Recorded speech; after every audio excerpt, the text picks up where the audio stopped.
Today, it's the best of Hampton Roads Business Weekly, and we're looking at some of our best segments devoted to social media. From Facebook and Twitter to YouTube to even Yelp, we have tips to help you become a social media master. Get ready. The best of Hampton Roads Business Weekly starts right now.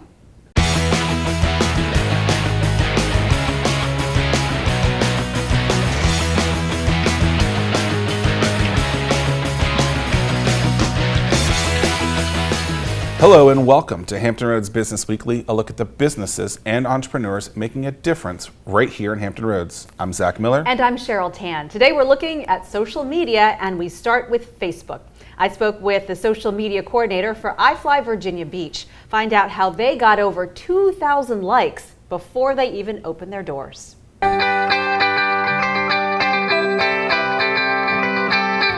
So often companies have questions about how to start a social media and marketing campaign. That's why I'm so thrilled to talk with Renee Ainsley, the Public Relations and Marketing Manager at iFly Virginia Beach. Thanks for talking with us today. Thanks for having me today. So iFly Virginia Beach is a year old. We are, January 12th. Which means that a year ago, you didn't have much in terms of social media, a presence on Instagram or Twitter, or really even a robust website. So let's talk about how you started this process and how you grew your following. And some really interesting statistics is in 2015, you had 32,000 flyers. Congratulations. Thank you. So you grew that and also grew that number. So how did you start all this? Well, in terms of social media, we actually had a slight presence about 5 or so years ago when Bob kind of first thought of this idea of having iFly in Virginia Beach. And to get some exposure, he started a Facebook page. And so when I took over about a year and a half ago, we had around 2,000 followers at that point. And now we're up to 7,500 today. So we are growing, and it's great. And we found that social media in general, specifically Facebook, is such a powerful outlet. It allows us to engage with people. It's not just outbound marketing. It's really engaging with our customers, finding out what they want, and it gives them an opportunity to kind of see iFly from the inside as well. When we started it a couple years ago, Bob posted pictures of the entire building process, basically how iFly came about. There's pictures on there today still from when we had our groundbreaking a year or so ago, 2 years ago at this point. And so it really kind of allows people to see not just what we're all about in our promotions and not just the indoor skydiving aspect, but really the people who work here and kind of brought this place to life. So Bob Pizzini, the CEO of iFly, he started this Facebook page and then sort of grew the idea starting on Facebook. And so that when the building opened in January of 2015, you already had a base of people interested in what was going on there. Exactly. How have you learned what grows engagement on your Facebook page? What is it that people respond to and ask you questions about or talk to you about on it? We are so visual, so we found, and we have a great video guy here, I'll give him some props here, Brandon Keck. We hired him in April, and we didn't hire him for doing video, but he does an amazing job, and he's kind of just started to take that over. Because we're so visual, people have a hard time understanding what exactly indoor skydiving is, and so when you put those videos out there that show exactly what we do, that's one way to encourage engagement. Any advice for other companies, other entrepreneurs who are watching this and trying to figure out how you build something from nothing? Oh gosh, have a good team in place. It just kind of depends on what you're marketing. Really listen to your customers, listen to what they want. I try to track, especially through social media, and we really try to track everything. But if someone says, I want to see another video, or I want to see a video about this, we put it up there. It's engaging and listening to your customers, honestly. But try a couple different things. You'll learn that maybe print works for you best, and we've learned that print does. We use Sunny Day, and they have been a great partner as well. They've done tremendous things for us in terms of advertising to tourists. But you have to try a couple different things, see what works, but make sure you measure it. Bob's always telling me, he looks at my marketing dashboard every day, and I've probably got 20 sheets in that Excel workbook of just metrics that we keep up with on a daily basis and a monthly basis. And just to see what is working for us. So track everything, track it. And so many things are. So congratulations, Thank Renee. you. Thanks so much for sharing these wonderful words of advice with us. Well, thank you. Thank you for having me, Cheryl. Coming up on Hampton Roads Business Weekly, we're talking Yelp and how businesses can get the most out of the online review site. But first, we want to hear from you. So if you have comments or questions about the show, tweet us at HRBizWeekly. Welcome back to Hampton Roads Business Weekly. We're here with Xerxes Nabong with Yelp to tell us a little bit about that platform and how you can use it to help grow your business. All right, so Yelp is one of the biggest social networks, social directories in the world. Absolutely. Well, first of all, what is Yelp? Yelp is a website and mobile app that connects people to great local businesses. So let's talk it through. So a business puts their business on there. Or it could be me. Okay. Or it could be anyone. A customer can put it on there too. A customer could write the very first review and put a business on Yelp. So it's very much review based. Absolutely. Community based. And so how does a review work? In terms of just, I try business. So for example, I just tried a burger place before I came here today. Yep. Found it on Yelp. I could go on there. I could post a review and just share my experience. Good, bad, indifferent, whatever it is. Whatever I find that could be useful to someone else, I could share on Yelp. Let's paint a story. So I download Yelp and I'm a consumer now and I'm looking for a place to go get breakfast. And I find a place, I see the reviews are good, and then I go and I eat there, and then I also leave a review. How can a business owner that whose business is on Yelp understand that that person is finding them through Yelp and then kind of communicating with them kind of in live in a live action instead of days later when that person leaves the review? How can they kind of make it more on demand and create those kind of relationships? So when a business owner claims their business on Yelp, they have the ability to be notified when people leave reviews of their business. So a business owner, whether it's through an email that they receive as part of having the business owner account or even the app that they could download for it, they could reach out to the customer and they could respond publicly or privately and say, hey, thank you so much for coming out and trying us. We appreciate this. If there is a bad experience, it could just be a way for them to say, hey, we apologize for your bad experience. We were off that day. I encourage you to come back. So when people see this, they're able to see, oh, the business owner does respond to the reviews. They acknowledge both the good and the bad, and that could help other people from the outside that are looking into Yelp. Instead of just kind of leaving them hanging. Absolutely. Which a lot of people do. Yeah, because personally, there have been times, I go out to eat 2 to 3 times a day just because of the busy lifestyle that I have, and oftentimes business owners will respond to me. And it's nice to know that someone's actually looking out and they're going, okay, yeah, I know you didn't have the best experience, and we certainly encourage you to come back. So that makes me think, okay, I'll give this guy another chance, or this gal an opportunity. Let's talk about best case scenarios for a business to use and kind of some worst scenarios that you've seen so that businesses can learn from that. Best case scenario, so to take a step back at what it is that I do for Yelp. So in a very fun way, I eat, drink, shop, play, throw awesome parties, and I get paid to do it as titled Community Manager for Yelp. So best case scenarios, I work with a lot of business owners and they want the opportunity to showcase their brand and show the Yelp community what they do best.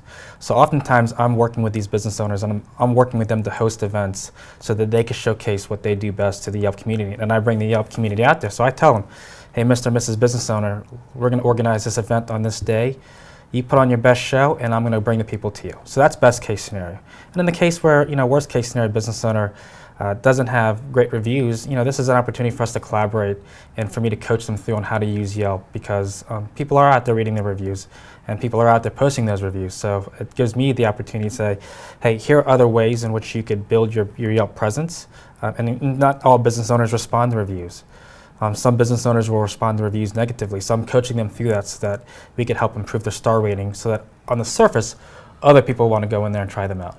So if I am watching this right now, how do I find out if my business is on Yelp or not?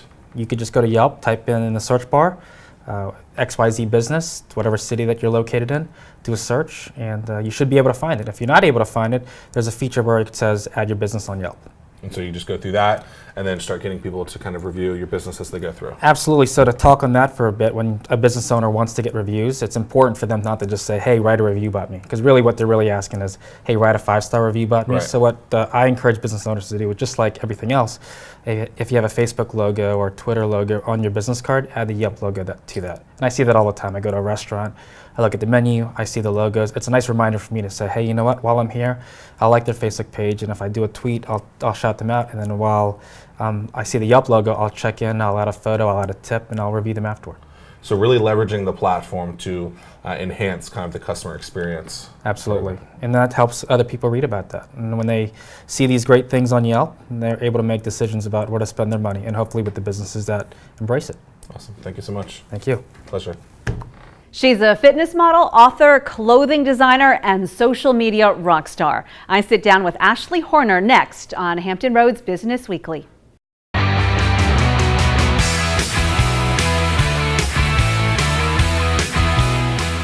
We are back with Ashley Horner, a business owner in Virginia Beach, also the owner of an online business that is very successful. And Ashley, thanks so much for talking with us about this. Thank you. A lot of folks want to have an online business, that passive income, but they don't know where to start and they don't know how to grow. Yeah. So take us back 4 years. Where were you then? Okay, so 4 years ago, I just signed with bodybuilding.com.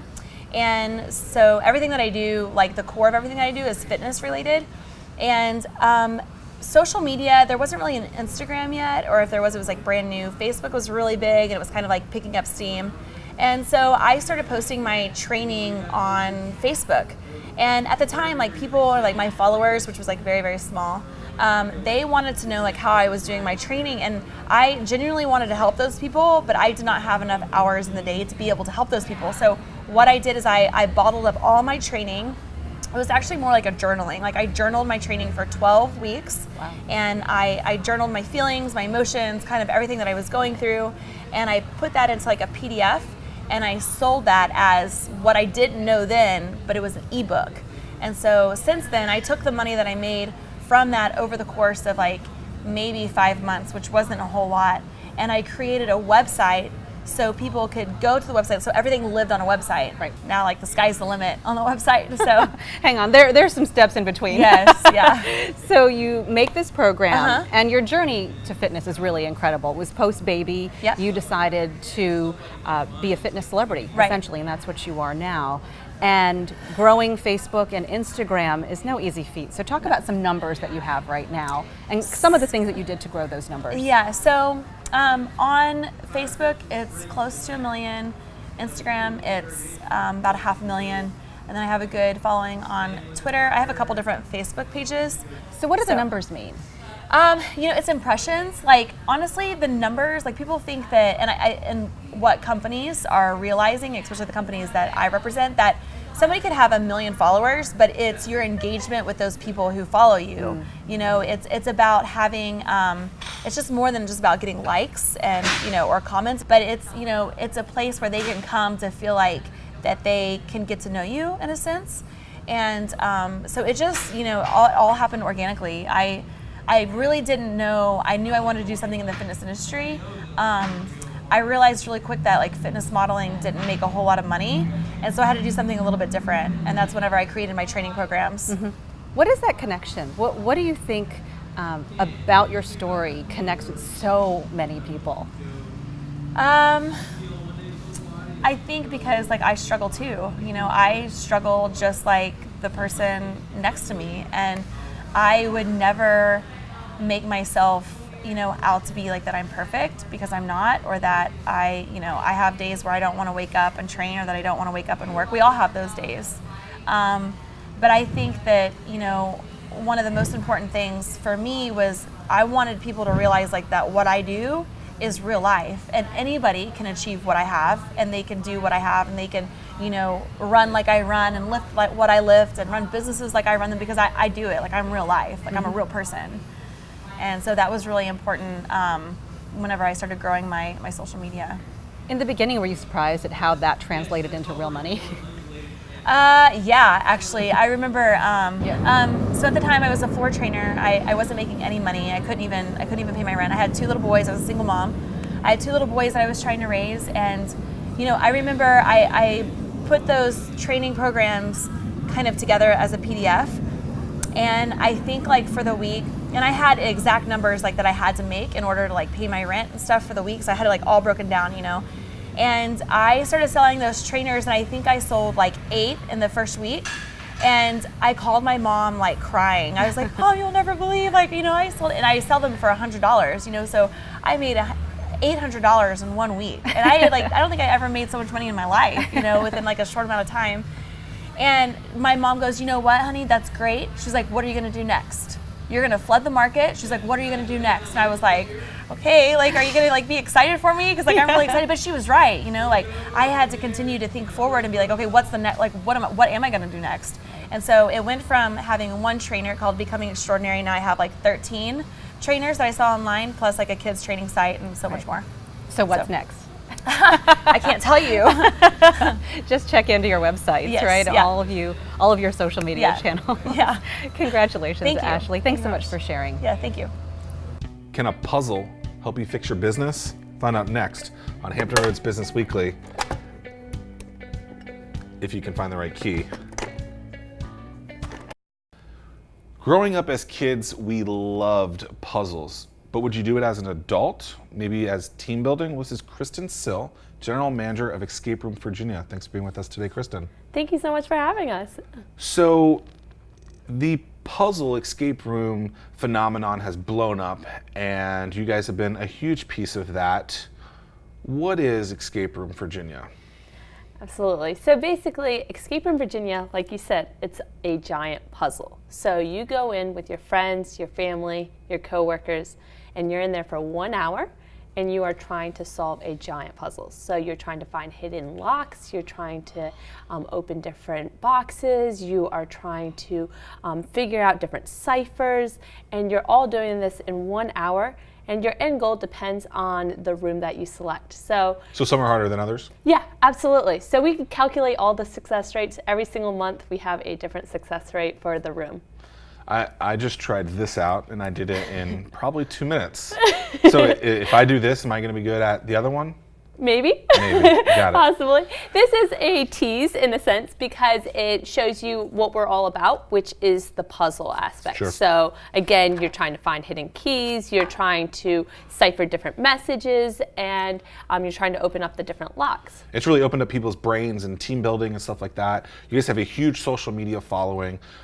And I think what's interesting about it is the way that you incorporate people that go through a room back into kind of finding your next customer. Tell us a little bit about the social game that you guys have built over the last year or so. Of course. So it's really interesting because, like you said, escape room is this big new phenomenon. And so when we first opened up, we were the first escape room in the area, and no one had any idea what an escape room was. So basically all the calls we got— It was a puzzle themselves. Yeah, they were like, what is this? And so it was really neat because we were able to use social media such as Facebook and our Yelp and different avenues like that in order to just let people know what it's all about, to be like, hey, we're here, this is what you're going to be doing in the rooms. So we had videos, not to show the actual rooms because we wanted to keep that part a secret, Sure. but to, again, entice them to be like, what is this? I gotta know more about it. So what would a video like that look like? So really it's all about that, it's kind of that mysteriousness. So there's clocks, there's locks, there's all the pieces of the puzzle, but nothing that actually makes sense to where you're like, okay, what is this? So it's really kind of enticing someone to not only maybe engage with that post, but then go online and figure out, oh, well, maybe this is what I want to do and be that. So at the end of every hour that someone goes through a room, you guys take a picture whether they get out or not, and then you tag them, and then they share that with their people. How has that been able to grow and find new business throughout? That has been huge. So, I always say it comes back to you usually will listen to your friends and your family the most. And so if your friends and family do something that was super exciting and they share it on their Facebook wall or whatnot, then you're going to look at that more than you would a advertisement on Facebook. And so that's something that we really started right from the beginning is people love to take pictures of themselves in general. So people were taking pictures, and then we decided that we wanted to put it on our Facebook wall so people could come to our page and be able to say, okay, this is me. Because it's not just about this, it's about the experience that people are there. If a company was watching this right now and maybe they're trying to improve team building, why should they come to an escape room? So escape room is really neat because it brings a lot of different minds together. And so that's, I think, the biggest thing that any company can really take from it is that you can have people that think completely different and people that also might not work together well, and they can come and do this experience, which is actually a lot of fun regardless of whether you're friends or family or coworkers, and you get to work on this puzzle, and in order to solve it you typically need more than one person. So don't go alone. Kristen Sill, thank you so much. Escape Room Virginia, figuring out the puzzle of business and in life, one person and one puzzle at a time. Thank you. Thank you so much. And with that, we wrap up another edition of Hampton Roads Business Weekly. Make sure you like us on Facebook and Twitter, and then head over to hrbusinessweekly.com to get more information and watch previous shows. For Hampton Roads Business Weekly, I'm Zach Miller. And I'm Cheryl Tan. We'll see you next week.